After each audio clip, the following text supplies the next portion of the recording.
I am Impressing Minds. I'm here with Justin Black, who has written an amazing book with his wife called Redefining Normal, Justin and Alexis Black. And I really want to start out with reading just a little synopsis that you have in the very beginning of the book that I thought summed up like what you had gone through in just a little clip. Yeah. So for Alexis, it says, I was 13 when I became an orphan and a ward of the state. My mother had died years earlier, and my father had just been sentenced to 15 years in prison. At 20, when I was a junior in college, there was much I had yet to understand about the way trauma had shaped my understanding of life and love. And then for Justin, your little snippet is, due to my parents' drug addiction and neglect, I entered foster care at 9 years old. I lived in 4 homes over the next 12 years with no parental support. I arrived at Western Michigan University at 19. My sense of self extremely fragile. Chaos, poverty, and violence had profoundly influenced my understanding of the world and my place on it. Mhm. Yeah, I was like, wow, this is going to be good. And I read it like one of the fastest books I've ever read. So I wanted to start with a little bit of praise for it. It was very, very well written. Interesting because you wrote, then she wrote, and I like that. It was so Mhm. good. And it was like you were on the same timeline, but Yeah. it was so unique. And I think it's very quotable. Like there's so many snippets of wisdom and just general information in there that you could take and just put on Instagram or just Mhm. preach on it or whatever. It's just very quotable. It's Mhm. very well organized. And it leaves me understanding exactly what you went through. Like Mhm. I almost feel like I know you. And I know Alexis. Alexis is sick today. That's why she's not joining him. But I understand that you had to work so hard, and that she had to work so hard to get to Western Michigan University, to graduate, to do all the things that you're doing today. And so I just want to praise God for your success so far. Mhm. And I'm just really glad that you're here with me.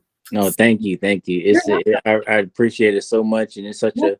a privilege and honor to be on this side of things. And the healing and the growth never stops, but it's so good to see what God is doing in our lives right now, where we are. It's just an incredible blessing to be able to serve and give back in the position that we're in. So thank you for that high praise. We definitely appreciate it. Yeah, it's really an honor to be talking with you. Mhm. All right, so I had some questions, of course. And Yeah. the first one is, what did you feel after going into foster care and just like leaving behind, like you're a little child? What Mhm. did you feel when you went into that first foster home and you left behind that violence? Yeah, so there's a few things. First thing I will say is that I believe that every single person has a unique story and situation. A lot of times youth don't go from strictly being in their biological home to being in just the dream home that a lot of people would imagine. There's a lot of transition. As you heard, I've transitioned to 4 different homes throughout my time in foster care. So for me, my first home that I transitioned into when I was 9 years old was at my oldest brother's home. And I believe this was an environment where he had good intentions in trying to support me and my other brother that lived with him in entering the system. And what I learned is that sometimes good intentions don't always turn into good results. And sometimes you can have good intentions but not know what you're getting yourself into. And when it comes to us living with him, there was a lot that a lot of things that he was, I believe, in his like maybe late 20s when we moved with him. And taking on 2 kids, I was a 9-year old, my other brother was an 11-year old, and that is not easy at all. So, with that, I think it was a lot of stress on him, a lot of pressure. I was still acting out in school to a degree and getting in trouble. And it's like, what do you do if your kid has a bad grade or gets a call home from school? What do you do if you're not used to that? How do you discipline? It's like when you do things out of good intentions, it's like, all right, how do I discipline? How do I talk to them? And from a standpoint of these are your little brothers, but now when you take them in, you're almost like their parent. So and so many things that we missed out on, not intentionally, but because he just didn't understand. And it was still a lot to process. And I think that even him, being our older brother, he was still dealing with the fact that, our parents had issues and he was without his parents also. Mhm. So he had to deal with that as well, even though he lived on his own. So uh living there, it was and transitioning from my biological parents' house. I mean, you may see it as us leaving dysfunction, but I was actually leaving my comfort zone, though it was, poverty or violence or whatever it may be. I was leaving my comfort zone, which came with a bunch of other issues that I wasn't expecting or didn't anticipate. Mhm. That's good. And I think that you're right. Just because your brother had those good intentions, we can take that and translate it to other parents who have some good intentions. They may want to do foster care, Mhm. but the intention is good, but it doesn't always work out. It's Mhm. a it's a good idea, but in reality, not everyone should be a foster parent, Mhm. obviously. So, how did you feel like you said that was your comfort zone versus going to your brother's? What about when you went to a stranger? Did you go to a complete stranger's foster family? Mhm. How did you feel that day? Or Yeah, so went to a stranger's home to a degree. Well, actually, yeah, I did. So I after leaving my brothers, I went to live with my aunt on my dad's side for a couple years, and then transitioned from there. Went to live with my brother's best friend parents that I didn't know at the time, and their kids, which only lasted a few months, unfortunately. And from there, was unfortunate. A lot of foster youth, if there's not homes available for them, a lot of them are placed in detention centers and almost like juvenile detention centers, facilities. And I was almost in that situation, but luckily I transitioned into a group home that had house parents in the home and was a group home where 4 boys stayed. And the capacity was 4, and it was one spot available left for me. And my social worker came to me and told me that, I would be able to transition to that home, and I would be able to interview to get in and talk to the owners of the home and the house parents and everything. And I was blessed to be able to transition into that home, and that was a situation where I did move in with complete strangers. Mhm. Um, I would say in that situation, I made so many transitions in my life that I was kind of at a point where I'm like, this is gonna work. I don't care, like. And at that point I was like, I would take responsibility for things I've done wrong with living with my brother, living with my aunt, living in other homes that I lived in.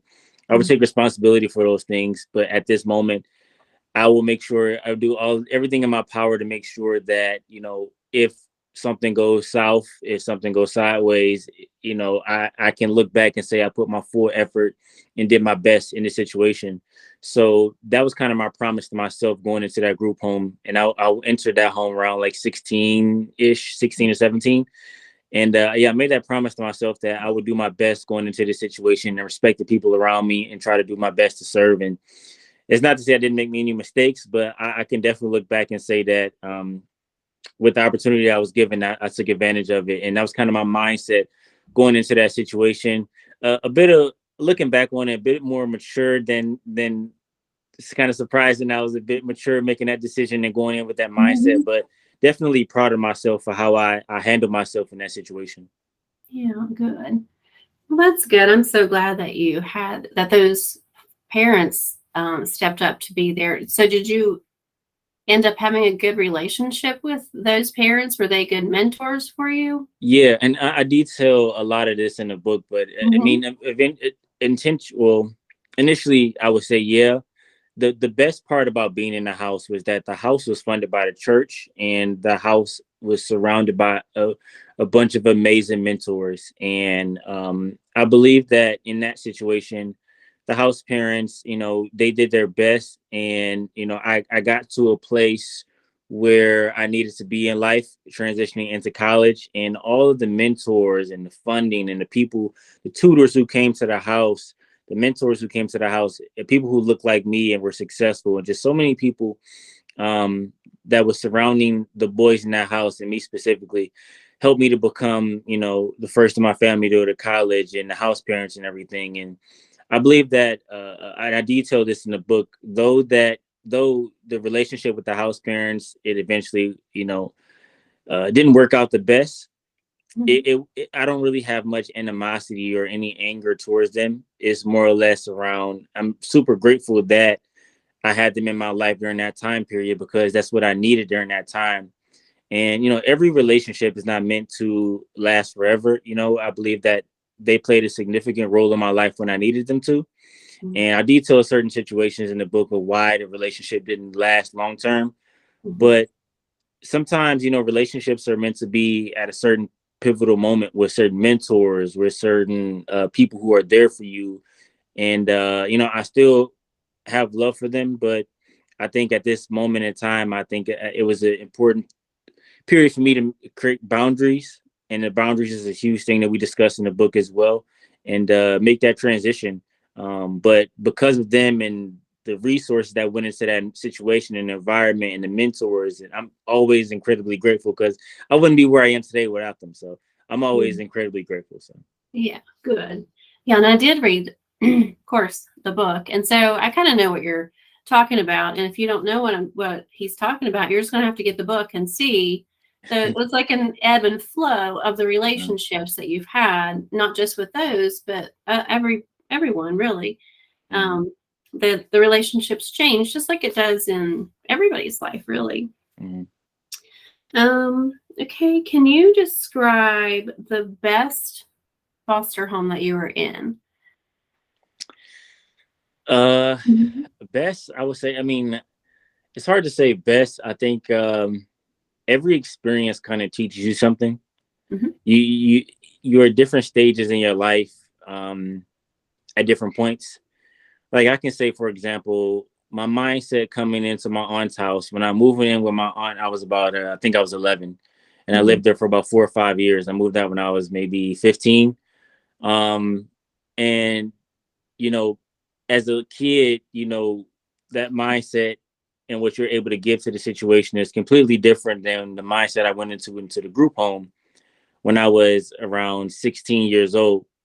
A lot more mature. Still had a lot to learn, but a lot more mature. So it's hard to say the best. The group home definitely have, and I'm not advocating for group homes. Yeah. Everyone has different qualities and everything, Right. but that situation specifically, because of the funding from the church and the mentors, and they provided, there were mentors and people at the church who taught me how to drive. And there was a lady who, man, I regret telling this story, or regret that it happened, but there's a lady at the church who let me use her car for my first time driving, and let's just say that wasn't a good idea. But I can only just imagine. oh man, yeah. So just the investment that went into the situation in general, of allowing me to have math tutors, to have driver's training, having people allow me to use those resources. I would say that was the most life changing, probably. But every single home and every single relationship that I've had has played a significant role in who I am. So it's hard to say the best, but I would definitely say that group home was definitely life changing, and what kind of tipped me over to having the confidence and courage of what I have today, with getting me to be in college and do the things that I'm doing today. So, did they have significant impact on you choosing to go to college? Because you saw the mentors and the successful people Yeah, investing in your life? yeah. I would say that I always wanted to go to college before that, but Okay. I detail in the book how I had like a 1.9 GPA, and I was not on track to go to college at all. And I wanted to go to college, but it was almost unrealistic for me. So I kind of gave up on it to a degree. But I had mentors speaking life into me, saying things like, they had so much confidence in me. Like, not only will you go to college, you're going to graduate college with a 4.0. So Wow. imagine saying this to a kid that has a 1.9 GPA, telling them that you're not going to just go to college, you're going to graduate college with a 4.0 GPA or a 3.5 at the very least. I Hmm. think I graduated with 3.4, so I didn't exactly meet that standard, but I Oh. graduated nonetheless, and I graduated with so many amazing experiences. But I think that the words that they said to me they sparked a fire in me that I wanted to work hard not only for myself, but I wanted to work hard for them, not to disappoint them. And that really changed my life. Just the confidence they had in me, the people who were surrounding me at that time. So, Hmm. That's so awesome. So mhm. proud of them. Um, okay. How did keeping in touch with your biological family, so you're still in touch with them, right? Mhm. Yeah. So Yeah. how does that affect you?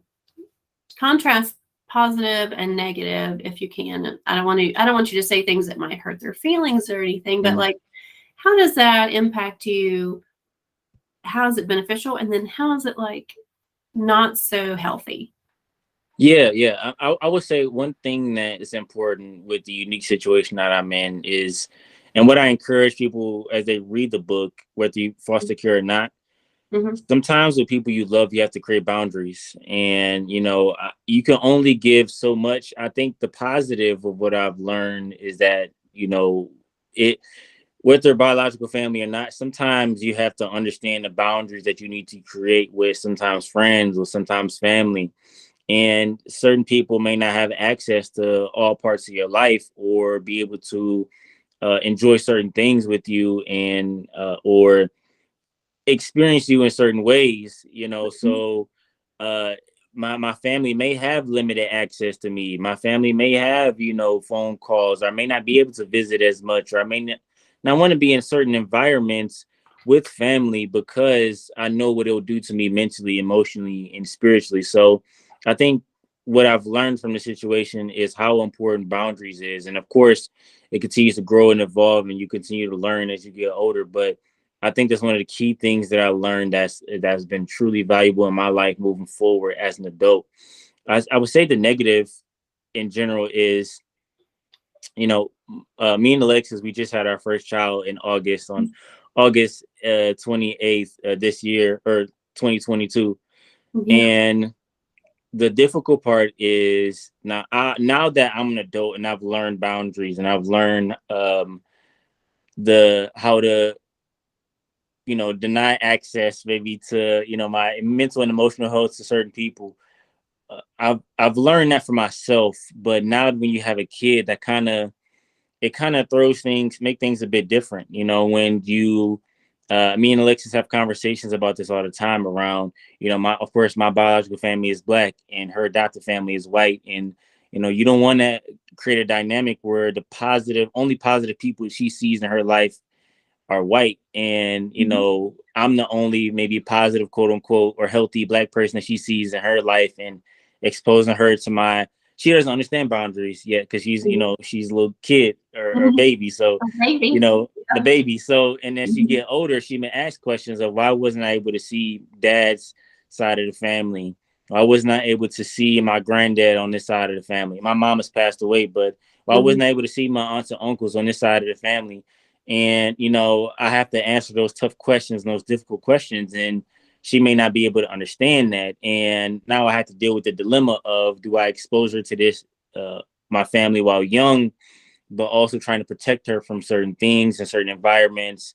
It's a question that I don't have the answer to yet, but still trying to work through and figure out. So that's a difficult question when you involve kids in a situation. And you always seem like there's an emotional attachment to your family, so they know how to push your buttons and make you, feel bad in certain Mhm. things. So it's always difficult, and that's the negative part also, just that, they have such a emotional tie to you that, you can try to create the boundaries, but they know how to push buttons and connect it to you in certain ways. So that's what makes it a little difficult.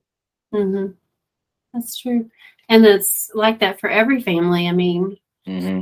there are boundaries that you set, and then as your daughter gets older, you may loosen those up because she's able to understand more. I know Yeah. that's what we had done. We adopted 3 children, 5 Hmm. altogether, but 3 at latest.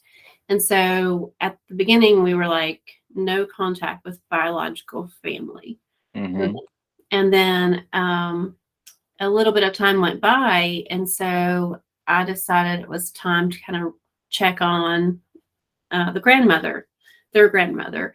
And Hmm. so once I did that, we kind of reconnected. And so we have a new boundary. You know, Hmm. we meet with her and we talk with her, and she's come over and different things. So the Hmm. boundaries do have to change as the children get older and more Yeah. mature. They can. Yeah. And one thing we are at risk of is that, will our children have resentment towards us because they may, think that we are the enemy somehow, when, sometimes we're trying to protect them, but it may get misconstrued as, you're trying to keep me from my family. Hmm. And, we put ourselves at risk of that in order to try to protect our children. So that's another thing you have to think about. Yes. Mm-hmm. So so for us, we just try to have conversations about Mm-hmm. things as much as possible. I mean, communication is key, of course, but and explaining things on their level. I mean, they can't really understand all the reasons, at Yeah, years old exactly. why you just don't want to expose them to certain things. But Mm-hmm. okay, now here's a interesting question. Do you feel as though foster care and kinship care in your case was an answer to your situations?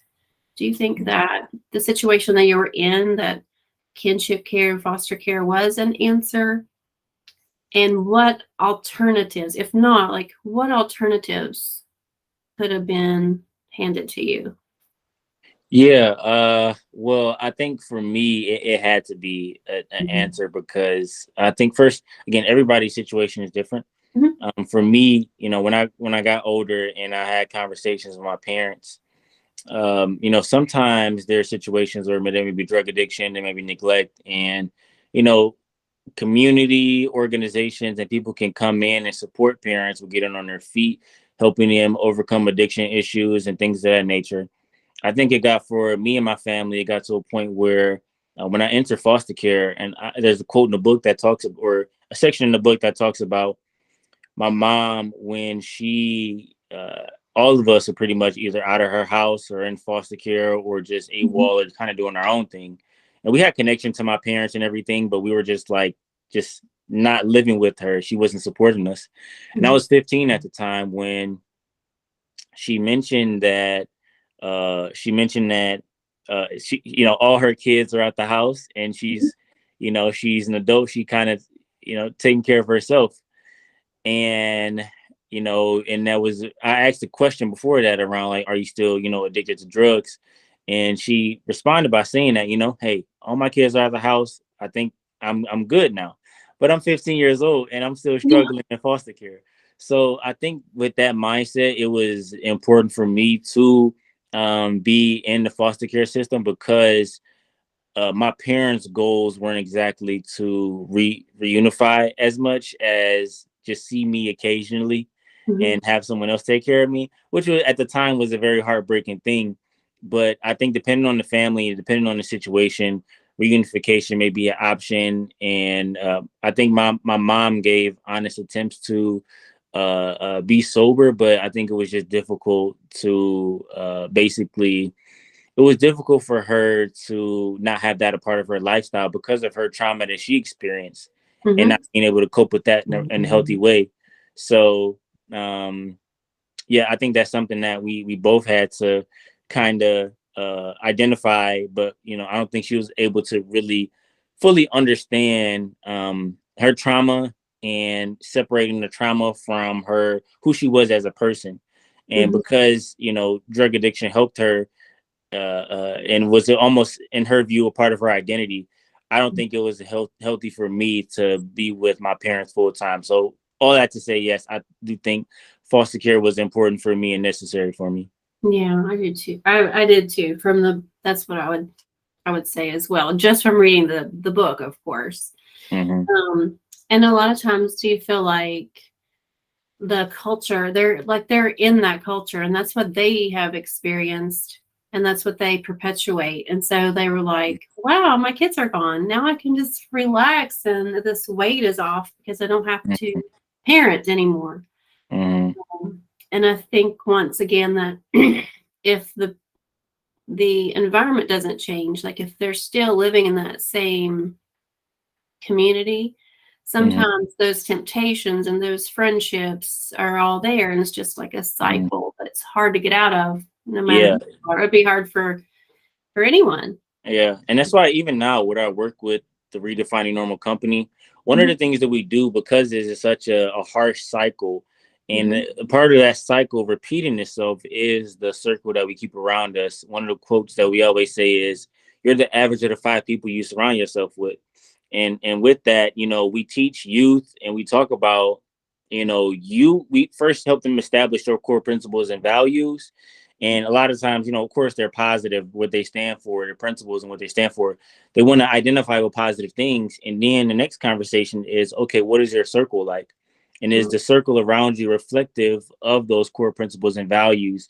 And teaching them how to decipher who should be around them and who shouldn't, and how to support them and being around the right people, because you can try to be positive. And I think maybe my mom did give an honest attempt of trying to be healthy and be sober. And there was a moment in time where she did that. mhm, But then, I found out that she left there's a home for recovering addicts. And when I found out that she left that home and then she went to our old neighborhood, is that, I found out she was there. I already knew, because mhm. that's what the culture, that environment was like. That's what the community is like. So I didn't have to, someone didn't have to tell me that she was back using drugs, because I already knew the community that she was in, that was just inevitable. So. Mhm. Yeah, I think that also when your children go in foster care, and they make a case plan or whatever for rehab. Mm-hmm. The kids are in foster care, parents go to rehab. When they get out, they go right back to their where they lived before or Mm-hmm. whatever, and the kids go back home. They're successful, so the kids go back home, and then it's no time. I've seen several cases like this. It's no time where they're removed again, so their community and their friendships really do affect, so I really have like compassion for those people. And Mm-hmm. um, because it would be hard. It would be just like by the grace of God, I'm there as well. Mm-hmm. So this question is about your social workers. How did they treat you? Like, did you have a voice in any of your decisions? How did you communicate with them? What was the social worker in your life like? Or did you have multiple? Yeah, I mean, I've had a lot. Yeah. I've had probably 20 plus at Yeah. least. Um, Yeah. and I would say that the right social workers came in my life when I needed them most. Mhm. I mean, there were certain situations like when I transitioned from certain homes, I feel like I didn't have a voice to kind of explain my side of things, and to kind of voice my opinion, I would say, and which that impacted, certain things in my life going certain ways. Like, for example, transitioning from my aunt's home, I didn't have the best relationship leaving there. There were things that I did, there were things that she did, and we didn't have the best relationship. We were kind of at odds. And my social worker at the time, I guess she spoke with my aunt about the situation and she explained what happened, but I didn't get a chance to explain what happened from my Mhm. side. And based on the report that was written, I was denied into getting in the group home that I would eventually get to. I could have went into the group home about a year earlier, and avoided a couple transitions in my life. But because of a report that was written, Mhm. some of the house parents who I live with, they said that, they basically didn't want me in a home because of whatever was written on that report. I have no idea what was said or written, Oh. but I wasn't able to get into that home at the time. But God works. God brings things together for our good, and Mhm. He works in mysterious ways. And I was able to still receive everything that I needed. And as far as social workers, when I aged out of the system, I was a freshman I think I was a freshman or sophomore in college. I think, yeah, I was a sophomore in college when I aged out of the system. And I was actually working on getting a vehicle at the time and trying to receive state funding for foster youth for the vehicle. And my social worker, she fought hard to get me that funding. And I know a lot of social workers that I've had in the past would have easily given up, but she supported me, to the end. And if it wasn't for her, I wouldn't have received the funding that I needed. I wouldn't have gotten the car that I got my sophomore year. And so everything works together for our good. So I can't complain at all. I've had good, I've had bad, but I've had just what I needed at the right time. Wow. Oh, that's awesome.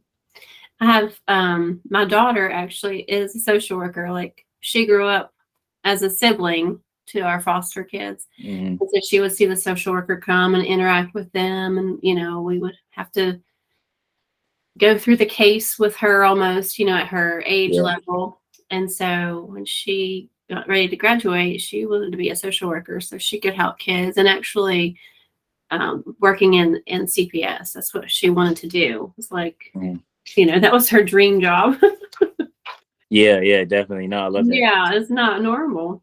Okay, so what advice, from looking back now that you're on the other side, what advice would you give to potential foster parents? So if I think I might like to be a foster parent, what would you advise me to research, to do? How would I prepare? Yeah, I mentioned one of the things earlier. I think if you want to be a good foster parent, I think that's a good idea. And you may come in with good intentions, but make sure your impact is good. And in order to make sure your impact is good, you have to come in with a mindset of it is not just you coming in and swoop in and be a savior and a hero, but you need to come in with a community.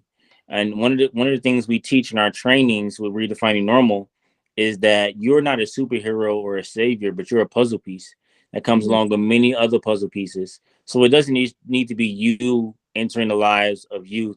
You need your therapist. If you are seeking counseling, you may need a family therapist. You may need sports coaches to support that youth. You need pastors. You need mentors. You need tutors. You need a community of people, not only just surrounding the youth, but surrounding you to get the support you need. So if you're trying to foster, make sure you have your family together, all your kids on board, and maybe your spouse on board. Make sure if you have like siblings or you have your parents still, make sure they're on board. So maybe they can babysit, they can support, they can take them out, if you need a break. Make sure you have a community of people surrounding you that can support you in this process. Because if you come in this alone, if you come in this thinking you want to be a hero, if you come in this with only good intentions and not a good plan or a good strategy, then you will easily be burnt out, and you will come from a situation regretful, resentful, and just ultimately just angry and empty. And if you are married, that could break apart your marriage if you don't have a plan or a community. So come in being super intentional about community, your support system, and make sure you have a good foundation coming into the situation before you even think about being a foster parent. And another thing is you may not exactly come in to be a foster parent. You may not enter the system being a foster parent, but there's so many roles for you to play. You may be a foster parent, you may be a mentor, you may be teaching someone how to get their driver's license, whatever career path you're in. If you're an engineer, you may be a tutor, you may be just allowing foster youth to shadow you. There's so many other roles that can be fulfilled in the lives of youth than just being simply a foster parent. But of course, there are foster parents needed out there, but there's so many roles that need to be filled. So understand your role in the lives of youth, whether is being a foster parent or something else. And regardless, surround yourself with community. So that's what I would say. Yeah, and it's almost a good idea if you want to get involved, you could reach out to an agency and say, hey, is there a family that I could help? Or is there a family I could support to get your feet wet and see what foster care is really like? And then you could, with the right background check or whatever, depending on the agency, take the kids out to lunch or to dinner, give the parents a date night out, different things like that they can do without actually jumping right into getting a placement. Exactly. Yeah. Yeah. And then I think that you spoke well because marriages, if you don't have a solid marriage beforehand, it will um, it will grate on the marriage. It'll grate it Mm-hmm. away. And Satan's going to use everything possible to destroy your family and your home and your marriage and everything. So he's Mm-hmm. even going to use some things with such good intention that you want to do foster care to like peel away at the stability that you have Mm-hmm. in any way, shape, or form. Mm-hmm. Yep, just making sure you have the right foundation and a Yeah. godly foundation, because when a storm comes, if your foundation is not good, your marriage and everything you have will wash away. But if you have a good solid foundation, through the storms, through the Mhm. trials and tribulations, and everything will stay strong. So Yeah. So good. So true. Tell me more about, this wasn't on my list here, but tell me more about your redefining normal um, project. yeah, yeah. Project? So Business? no, What? Tell me about yes, it's a company, it's a it. business, and it's basically we came into the situation, myself and Alexis came into the situation wanting to write Redefining Normal, just to be a book. And we've had so many mentors and pastors and people who've spoken to our lives saying that, you know, coming from foster care, both of you guys, and meeting each other and getting married and both graduating college and just all these things is just like it's so like not ordinary. It's so like So beating the odds. It's so I it's feel so like it's miraculous. It's like one yeah, miracle after another, after another, after another, that you are where you are right now. exactly. Yeah. Yeah, and all these things happen, and we were just and we studied abroad Mhm. combined 13 times and traveled to 30 different countries while in college, and so many different things where people encouraged us to write this book, and we wrote the book, and we had no idea what intentions and what plans God had for us. And this book was just something small that we wanted to continue to serve and do for people. But then we wanted to take it a step further. And we turned this book into workshops, trainings, and presentations, and took the themes and concepts of it and turned it into speeches. And now in 2023, working on different coaching programs to support people as well. And we wanted to turn this into multiple different ways of serving people. So now we have the Redefining Normal company, where we are traveling around the country doing workshops, trainings, and presentations for youth, for social workers, for foster parents, for universities, teachers, and professors, and so many other populations. And we've been able to do entrepreneurship full time now because of the Redefining Normal company. So it's just been a blessing. And you think you're just doing something small, you're just living out a dream or working out a passion, and you never know. Eventually, it becomes your full time thing. And we've Mhm. been traveling. Sometimes it gets exhausting. We travel 2 to 3 times, sometimes 4 times a month. Yeah. And I remember last year when Alexis was pregnant, in the month of May, we traveled from Connecticut to Miami to Chicago in a matter of like 8 to 10 days while she was pregnant. And Mm. then about a week later, we had another trip to Texas and California and Oklahoma. And I had to leave her home for that because she was getting exhausted when she was pregnant. But it's just been a blessing being able to inspire people and serve people in so many different ways. And we wrote the book, and we just saw there's so many gaps to be filled and so many ways to end the cycle of trauma. And Mhm. now we've primarily not just focused on foster care, but we've interacted with so many people who haven't encountered the foster care system, but have still encountered so much trauma and have Mhm. normalized trauma. So our slogan and idea behind Redefining Normal is identifying generational trauma in order to create generational success, Mhm. because we want to create cultural practices and habits that can be passed down to our children and our great great great grandchildren, and trying to think 100 years down the line, what are the ideas, the foundation, the practices and habits that go into creating success for our children, and not only just for our children, but working within families and organizations and communities to see what standard and what ideas can they develop that will be passed down beyond them working at that job or organization, or after they pass away, what can they pass down to their family that will live beyond their lifetime, and be super intentional about that. So Mhm. I just want to join up with you. That sounds amazing. of course, yeah, there's always Yeah. opportunities, so we Okay. please do. Yeah. I heard or read somewhere that when when everyone else's children does better, my children will do better. My child Mhm. will do better. I love And that. I Yeah. think that, yeah, like, so if you minister to the whole community, that means you're lifting them up. You're also lifting up your own child Hmm. or the whole school system.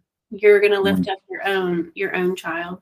Yeah, of course. And the idea that we have is that, if there is a unhealthy family culturally in a community, you can only imagine that the community is a reflection of that. Mhm. The way my biological family lived when I lived with them, our community was only a reflection of that. The violence, the drug abuse, our community was a reflection. So if we can focus on supporting individuals and not repeating and normalizing the traumatic culture Mhm. and cycles of trauma, if we can focus on the individual and that individual works towards building a family, and then that family lives in a community, then Mhm. we can start building communities that are healthy, that are prosperous, and that are fighting against the cycle of trauma. So that's kind of our idea behind it. It just sounds amazing, and I'm so excited. And if you're taking the excellent mindset that you did with the book, I think that the business will be just blooming. Thank you. Thank Um, yeah, I'm so excited. I do want to read. So I started with the prologue, two little snippets, and so you. now I'm going to read near the end of the book about family and Hmm. some things that um, I'm not. I think you wrote this. Yeah, family meant everything to Alexis, and I knew as soon as I decided to stay behind on a holiday vacation, that is, that Hmm. I'd made a terrible mistake. I single handedly ruined her holiday. I knew that I needed to be there for her from that point on. The more time I spent with Alexis's family, the more they became my family.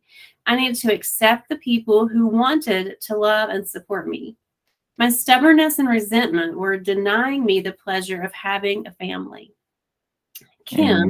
who is Alexis's adoptive mom now, had a wonderful, gentle way of letting me know that I was appreciated and loved, that I was at home in their home. She made it much easier to let go of my resentment and open myself up to love. It was scary to make myself vulnerable, but it was only when I did that I relaxed into a new definition of family that wasn't about blood or childhood memories. It was about acceptance, support, mutual affection, and respect. It Hmm. was about love. Hmm. Alexis was no more blood related to Kim and Brian than I was, after all. And she had defined them as her family. When Hmm. they embraced her, I could and would do the same. Hmm. I could almost just cry reading that. Um, so just tell me about what is family? Oh man, family is it's a reflection of true love. And when I think about the concepts of love, love includes patience, kindness, gentleness, and also truth as well. You need Mhm. family to be truthful with you, to hold you accountable, but also to do it in a way that's filled with joy, do it in a way that's filled with patience. And family and love always protects, and love never fails.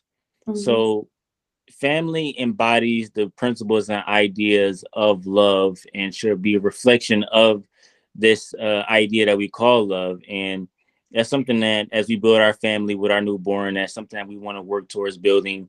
It's a process and it's a journey, but something that we want to work towards as well. And that's just what I believe family is.